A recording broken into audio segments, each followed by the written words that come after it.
Humans of the cardboard, welcome back to Just Nuts, guys. Today we are talking about two specific brand new cards from Age of Overlord that we're not going to get for a couple months in the TCG, but is coming out pretty much like right now in the OCG. It's very exciting. There's a lot of potential here, and we're going to talk about all of their options. Long story short, we've got two cards. We have this new spell as well as this new monster that make one specific type of monster in the game super accessible now, and those are level 1 fire monsters. So we'll read over these cards real quick, and then we'll get into all of the important targets that I think are the most important to keep in mind going forward in as far as these cards go. And then of course, aside from that, keep in mind anytime you see a new level 1 fire monster come out of a new set, you need to keep in mind that it is now super accessible in these couple of ways. So let's get into it. The first card here is the original Sinful Spoils Snakeeye. So I believe this is technically searchable by the Snakeeye archetype, and I believe it's searchable off of Diabellstar, the new monster that kind of just gets you a free Sinful Spoils card as well. So not only is this card searchable, but this card gives you access to stuff as well. It's a normal spell. It allows you to do this. Send one other face-up card you control to the graveyard as cost. Special summon a level 1 fire monster from your hand or deck. That's the main part. It does have the ability to add a level 1 fire from deck to hand by banishing itself in grave and targeting a Snakeeye or a Diabellstar in grave and shuffling it, putting it back on the bottom of the deck. But for this argument's sake, we're not going to worry too much about that. If you do want to play the Diabellstar to search this out, that's totally something you do, as well as potentially taking advantage of the Snakeeye stuff. But for this purpose, let's just keep in mind that this... Oh, whoops, clicked the wrong button. Let's just keep in mind that this is a card that just summons any level 1 fire from the deck with no restriction. And yes, it needs to send a face-up card you control to the graveyard, but that could be a continuous spell, a field spell you've already used, any of that stuff, a continuous spell, none of that stuff, like literally anything, an equip, any of that stuff can be sent just as pretty much free material to get this card summoned from deck. Very strong. On top of that, you have Snakeeye Excel. This card's main effect that we're going to focus on for today is that if this card is normal or special summoned, you can add a level 1 fire monster from your deck to your hand. It has another effect to summon another Snakeeye out of the deck, which is also very nice, but the main effect is obviously being able to add. And so what this makes is not only can this card just summon a straight up level 1 fire, anything you can think of, but it also could just summon Excel, and then Excel search the level 1 fire you want, and then you can normal summon that level 1 fire. So if you wanted that extra body, the Excel becomes that extra body in that scenario. Still very good. And I do think we're going to see both of these cards and potentially both of these archetypes just in a good amount of just meta-relevant decks going into the future. The Sinful Spoils and the Snakeeye archetype. So let's get into the important targets. That kind of sums up what we're looking at here. First off, you have to look at the new Snakeeyes cards. You have Orc. He's another monster who can kind of recover stuff from grave as well as summon another Snakeeye straight from the deck. And then you have White Birch. This one's actually a good extender, so this one's actually better to like summon Excel and then add off of it, because it can summon himself for free, and then he can kind of quick effect summon a Snakeeye from hand or deck on the opponent's turn. It's pretty good. Yeah, it's a good card. Good little engine. Then we get to the generic stuff. You have Kurikara. This is a level 1 fire, of course. So going second, this engine is already really strong, just in the fact that like you're going to put pressure on your opponent just by activating either of these cards. Now this card can't be summoned off of the spell, but you can spell into Excel search this card, and then hit your opponent with it, so it's still kind of the same thing. If they let it resolve, they risk you just getting a Kurikara. And so even in a deck where like, even in a format, even in a deck where like, okay, like Kurikara, you don't want to play too many of it because like it's only okay in the format, whatever. The scenario where it does come up may still make this card a worth it one of in the deck. And that's it. All you need is one. Just play one copy of it, so that way when it does come up going second, it absolutely just wins you the duel sometimes, because that can be huge, for sure. You also have Jet Synchron. This is another really good one, especially with Excel, because you like summon Excel, search this, normal this, and now you can just make a Synchro 2, and Jet hasn't even used its ability to reborn itself yet. So I don't know what the best Synchro 2 is, but like I'm sure there's something out there, and then you reborn the Jet, keep going. discard from hand, all that stuff, and that's pretty cool. It's a cool generic card to be able to be used with the engine. We'll see if it ever comes up. So those are really the only two like super generic options, I will say. Kurikar, I think, is the one that will more generically come up, and maybe in a specific synchro-based build. Jet Synchron could be nice as well, but we'll obviously have to wait and see. Now I move to some more archetype-specific stuff. We have Volcanics here. They have two main discard options, or summon options. You have your Volcanic Rimfire. It can banish yourself from grave to get yourself a send for a volcanic monster. That's very nice to get access to the other ones. So solid for sure. Volcanic Shell, get him in grave, and he just gets himself 2 more copies of his other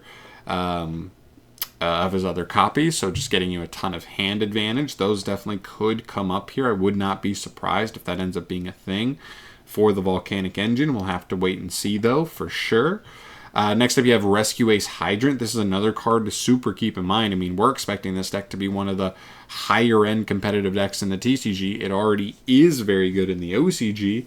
And one of its best starters, Rescue Ace Hydrant, is a level 1 fire. So you can just straight up use Sinful Spoils to just summon Hydrant straight out of the deck, or you could summon Excel add Hydrant, and then normal Hydrant, because like the only other card you'd really use your normal summon on is like Airlifter. And so other than that, you'd want this card to be your normal. So very good there. To essentially could become just like another starter for the deck. We'll see.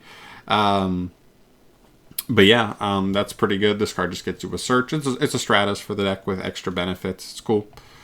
Infernoids, another really cool one. So there's actually multiple search targets here. So you keep in mind, we can either summon Excel and add these, or just summon them straight out of the deck. Renaud, when it's summoned, can just add any Fire Warrior or equip that is banished or engraved and add it back to hand. That's very nice. It can also just add it to hand, so it can use his own extension effect as well. Ricciardetto, when he's summoned, can go ahead and special summon any level 4 lower Fire Warrior monster from grave, so it just allows you to keep extending there. That's very nice.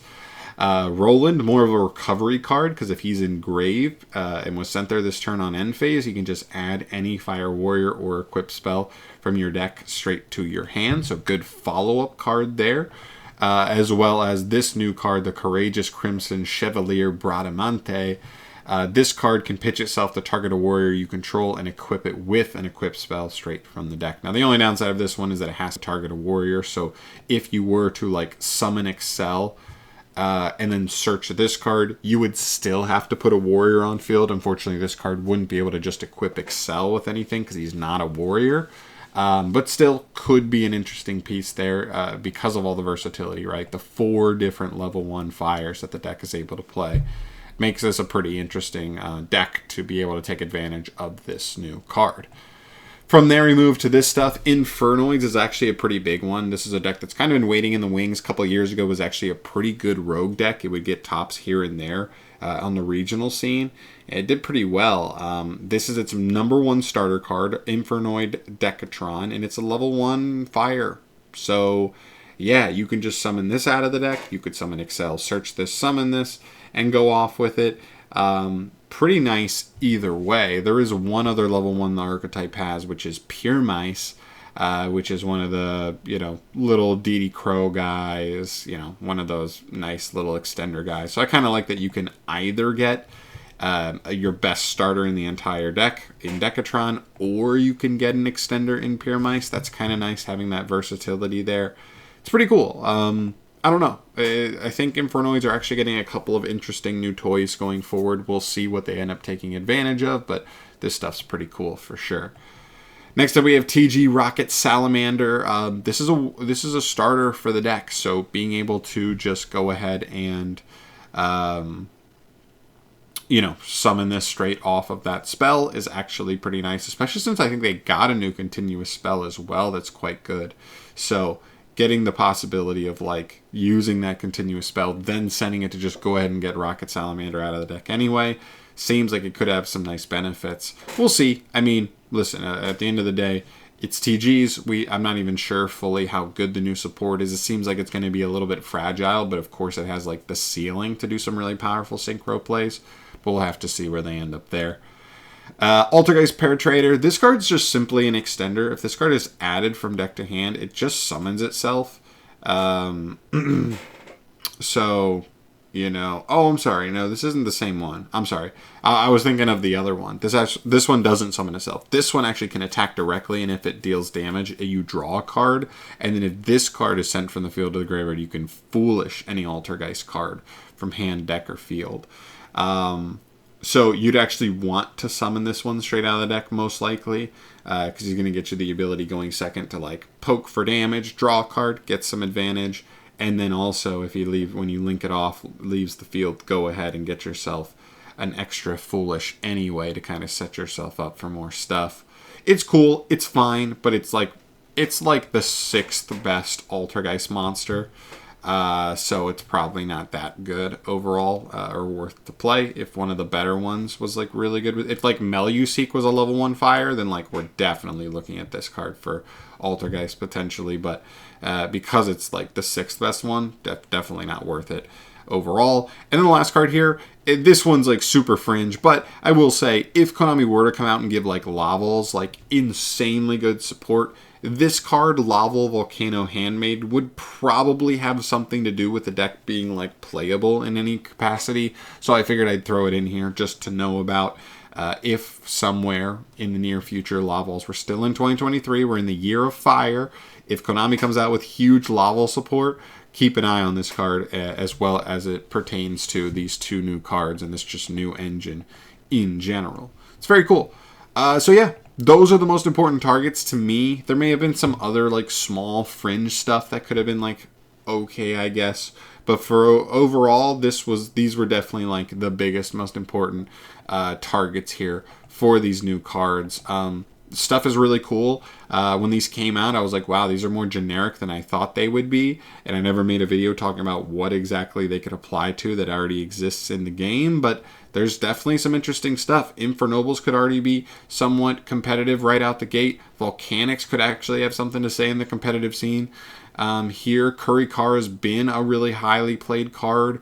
Rescue Ace is going to dip its toe in the competitive pool. Like a lot of like legit good decks get like could potentially make use of this really cool engine, and I'm very curious to see where people what people come up with as it pertains to their deck list. So very, very cool. Want to make this video, want to get this out to you guys. Hopefully this gives you a good idea of what to look forward to for this engine as far as like generic stuff. Obviously the engine itself is going to make the best use of it, the Snakeeyes stuff.